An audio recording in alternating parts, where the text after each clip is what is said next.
Hello everyone, Jeff the Green Review here. Weeds are identified by their leaf and flower characteristics. Since many lawn weeds are mowed and don't produce flowers, they have to be identified by leaf characteristics. And this is much harder with grasses than broadleaf weeds, as grasses look so similar. A magnifying glass may be necessary to correctly identify grassy weeds. At the same time, the most important thing to know about grassy weed identification is whether it's an annual or perennial.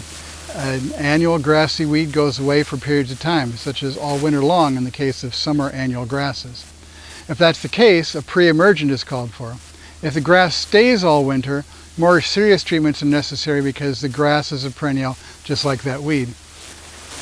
Annual grass weeds, such as crabgrass, is known as a weed to just about everyone, but even though it's common, most landscapes don't have any. It's easily prevented with pre-emergent herbicides. Foxtail grass is named after the seed heads that look like a fox's tail.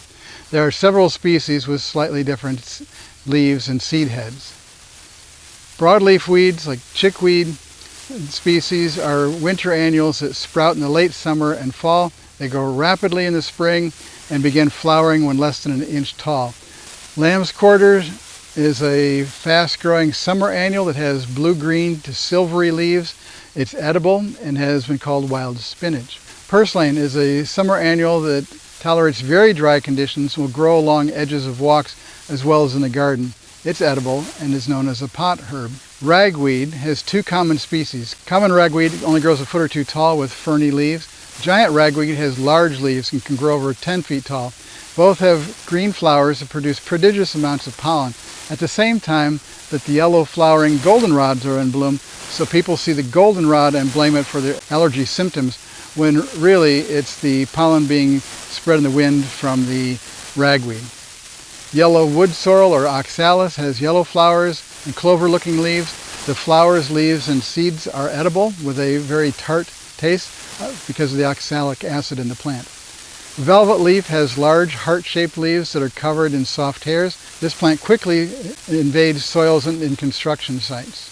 Barnyard grass is a fast grower found in lawns planted by seed and any disturbed areas such as vegetable gardens. Nut sedge looks very similar to grass, but if inspected closely, it has triangular stem, not round like a grass. It spreads using underground rhizomes and tubers called nutlets. Tall fescue is a grass used in low-maintenance lawn areas because it tolerates poor conditions. It forms clumps that look bad in higher-quality lawns. Nimblewill is a warm-season perennial grass native to North America. It can be used as a lawn grass in southern areas, but in cool weather states it turns brown in the fall and looks like a weed. It is shade-tolerant and tends to be aggressive. It can be controlled with products containing the active ingredient mesotrione. Dame's rocket is a common wildflower in seed packet mixes. It's also an invasive weed in some areas across the country.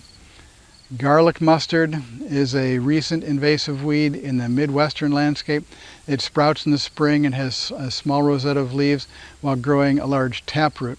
The plant is a biennial, so pulling it from the ground with the taproot is an easy way to get rid of it. In the second spring, when it sends up the flower stalks, you need to cut those off to prevent it from going to seed, and then the plant will die anyway.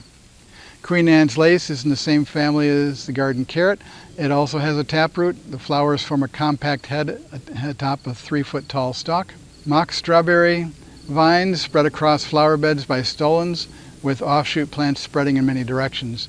Follow the stolons and uproot all the baby plants and make sure to destroy the seeds.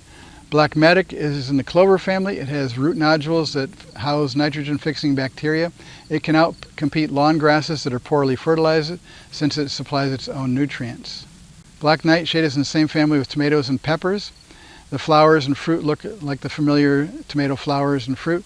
It spreads along fence lines and in shrubs, and it is poisonous. Purple and white clover seeds used to be added to lawn mixes because clovers have a symbiotic relationship with bacteria.